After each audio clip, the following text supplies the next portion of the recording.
Hi everyone and welcome back to another video. So if you want to stay updated with accurate news, verify information quickly and avoid misinformation, using Perplexity AI can completely change how you consume news.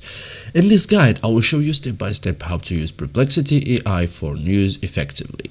So first thing first, open Perplexity AI. Okay, so type perplexity.ai or open the mobile app, start a new query, and be ready to explore news. So choose the right mode. Okay, so best mode options we have web, academic, and writing. So web for latest news updates, academic for deeper analysis, and writing for summaries. So choose based on your goal, okay, because mode here matters. Okay, so ask about current news, for example, latest news about Morocco economy, what is happening in Ukraine today.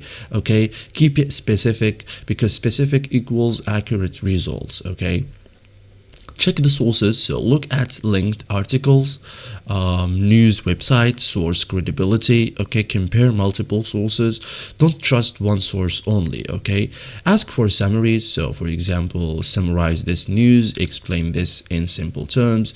Okay, get quick understanding, and that will save you time. Okay, you can also dig deeper, so ask follow-ups like why is this happening, what are the consequences, get full context. Okay, so go beyond headlines. Okay, you can also compare different perspectives. Okay, for example, different views on this topic, what do experts say, see multiple angles. Okay, so avoid bias. Okay, so thank you guys for watching this video and see you in the next tutorial.